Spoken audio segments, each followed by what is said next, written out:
Get ready. Three, two, one, start. An administrator who is doing an honest man's job and knows that he is doing his utmost often does not receive the recognition that is due to him. In fact, he meets with criticism and curses and feels irritated and hurt.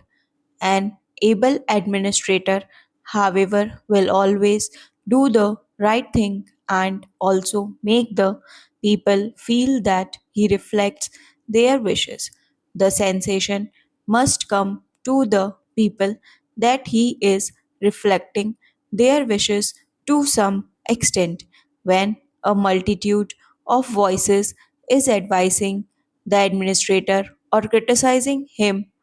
Obviously, he has to make his own choice and function according to his own decision.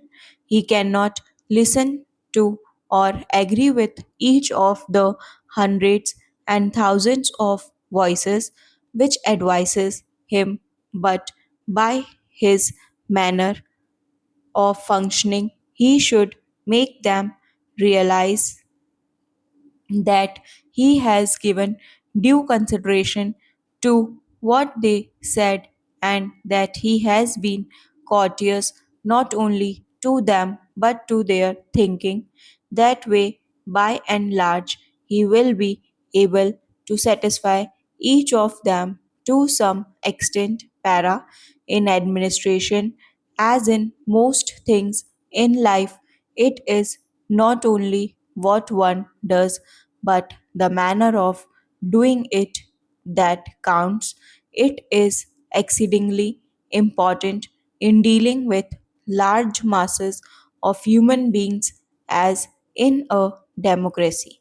I should like to stress this especially because it is of the highest importance as much for the administrator as for the politician. The politician realizes this in the normal course because he would have to go if he did not realize it quickly enough.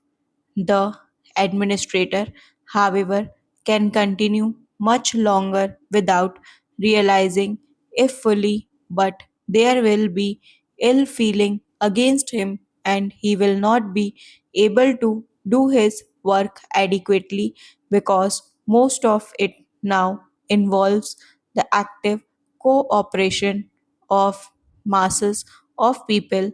The police functions of the state no longer dominate the scene. Each state wants to advance socially and economically. As a matter of fact, all public administration is bureaucracy in a way. The growth of socialism is the growth of bureaucracy. It is very odd that the people who shout most loudly against bureaucracy are the people who want more and more of it. That is what is involved in the growth of socialistic avenues of work. The administrator's work is becoming bigger and bigger. He has not only to keep peace in his area but also to understand people. Para Incidentally, the report of the director mentions a research project on local self government. I think that it is of the highest importance that this institute should give consideration to the administrative problems of local self government and even more particularly to those of panchayats. There are hundreds of thousands of panchayats in this country. They form the real base of our democracy. If that base is unsound, then we are not 100% stable democratically, even with the second base of our parliament. We are told that panchayats have not succeeded because there are disputes, there are parties, there is corruption, and all that. It is true. I think that our experience of panchayats has been distressing, but real democracy cannot exist at the top. It can only arise from the base, and in India, this is not something alien but something natural to the soil. The fact remains that the panchayats are the primary base of our democracy, and we have to improve them. We have to evolve ways and methods to combat faction and corruption in public administration.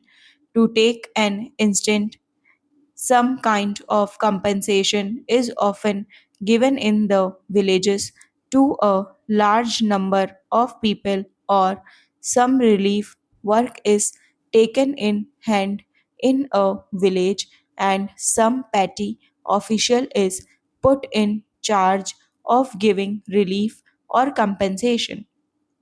There are always and there will always be great delays in giving it. Very often, by the time it reaches the recipient, either most of it disappears, or by then the recipient has suffered a great deal.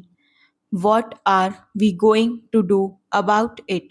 Are we to wait until everybody is thoroughly honest and will not delay things?